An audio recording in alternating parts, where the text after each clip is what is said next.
ಸುಮಾರು ಕೆಲಸಗಳು ಬ್ಯಾಲೆನ್ಸ್ ಇದಾವೆ, ಎಲ್ಲ ಸ್ಟಾರ್ಟ್ ಮಾಡಬೇಕು. ಹಂಗಾಗಿ ದಿನ ಅವ್ರ ಕೌಂಟ್ರ್ ಕೊಟ್ಟರು, ನಾನೊಂದು ಕೌಂಟ್ರ್ ಕೊಡೋದು, ಅವರೊಂದು ಕೌಂಟ್ರ್ ಕೊಡೋದು, ಅದು ಬೇಡ ಅಂದ್ಬಿಟ್ಟು ಲಾಸ್ಟ್ ಫೈನಲಿಗೆ ಒಂದು ಇವತ್ತು ಮಾತಾಡೋಣ, 3 ಜನ ಏನಾರು ಒಂದು ಆಶೀರ್ವಾದ ಮಾಡಿದರೆ ಮತ್ತೆ ಸಿನಿಮಾನ ರಿಲೀಸ್ ಮಾಡ್ಸೋಣ ಅಂತ ಒಂದು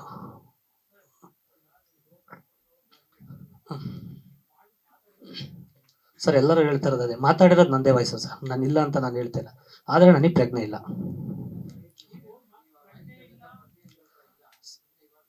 ಅಲ್ಲ ಸರ್, ಕಟ್ಕತೆ ಅಂತ ನಾನು ಹೇಳ್ತೀನಿ.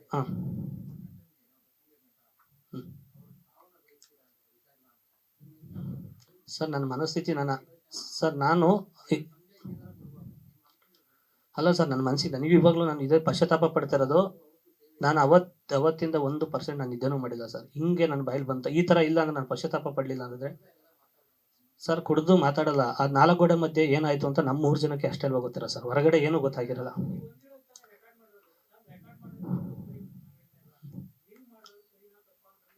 ಅಲ್ಲ ಸರ್, ಈಗ ಅಷ್ಟೊತ್ತು ಒಂದು ಪಾಸಿಟಿವ್ ಮಾತಾಡಿರ್ತೀನಿ, ಅದನ್ನ ಬಿಟ್ಟು ಇಷ್ಟು ಮಾತ್ರ ರೆಕಾರ್ಡ್ ಮಾಡ್ತಾರೆ ಅಂದರೆ ನನಗೆ ಅನ್ಸಿದ ಪ್ರಕಾರ ನಮ್ಮ ಹಳ್ಳಿ ಕಡೆ ಗೊತ್ತಿಲ್ಲ ಹೆಂಗೆ ಏನು ಅನ್ಕತೆ ಗೊತ್ತಿಲ್ಲ. ನೀನು ತಾಕತ್ತಿದ್ರೆ ಬೈ ಅನ್ಬೋದು, ಏನನ್ನೋದು ನನಗೆ ಗೊತ್ತಿಲ್ಲ. ನನಗಂತೂ 100% 10 ಗಂಟೆ ಆದಮೇಲೆ ಬೆಳಗ್ಗೆ 10:30 ಗಂಟೆ ನನಗೆ ಇನ್ನೂ ಭಯ ಇರೋದೇನೆಂದರೆ ಬೇರೆ ಏನಾರ ವೀಡಿಯೋ ಮಾಡ್ಕೊಂಡೋದ್ರದು ಇನ್ನೂ ಭಯ ಇದೆ ನನಗೆ. ಅಷ್ಟೆಲ್ಲ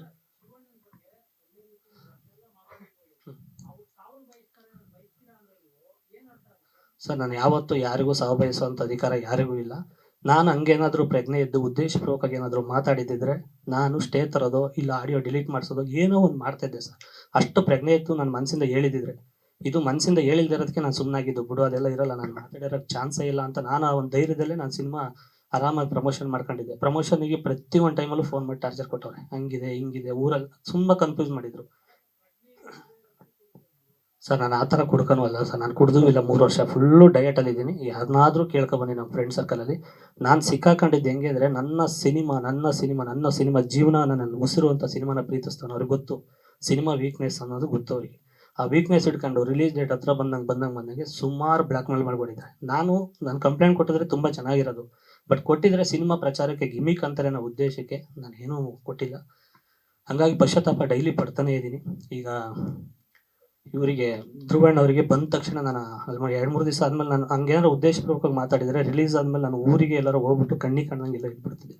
ಪಶ್ಚಾತ್ತಾಪ ಯಾಕೆ ಪಡ್ತಾ ಇದ್ದೀನಿ ಅಂದರೆ ಇಷ್ಟು ವರ್ಷ ಜರ್ನಿ ಒಂದು 16-17 ವರ್ಷದ ಮೇಲೆ ಆಯಿತು. ಜೂನಿಯರ್ ಆರ್ಟಿಸ್ಟ್ಗಳಾಗಿ ಮಾಡಿ, ಕೃಷಿಯಿಂದ ಬಂದು ಆರ್ಕೆಸ್ಟ್ರಾಗಳಲ್ಲಿ ಸುಮಾರು ಸ್ಟೇಜ್ಗಳು ಹಂಚ್ಕೊಂಡು, ಆರ್ಕೆಸ್ಟ್ರಾ ಈವೆಂಟ್ಗಳು ಮಾಡ್ಕೊಂಡು, ಸುಮಾರು ನಮ್ಮ ಟೀಮವ್ರಿಗೆ ಎಷ್ಟೋ ಜನಕ್ಕೆ ನಾನು ಕೆಲಸಗಳು ಕೊಟ್ಟಿದ್ದೀನಿ ಆರ್ಕೆಸ್ಟ್ರಾಗಳು ಮಾಡ್ಕೊಂಡು. ಇಷ್ಟೆಲ್ಲ ಮಾಡಿದವನು ನನ್ನ ಗುಂಡಿನ ನಾನು ತೋಡ್ಕೊತೀನಿ ಸರ್. ನನಗೆ ಇನ್ನೂ ಸಿನಿಮಾಗಳು ಮಾಡಬೇಕು ಅನ್ನೋ ಒಂದು ಜಾಸ್ತಿ ಇದೆ ನನಗೆ.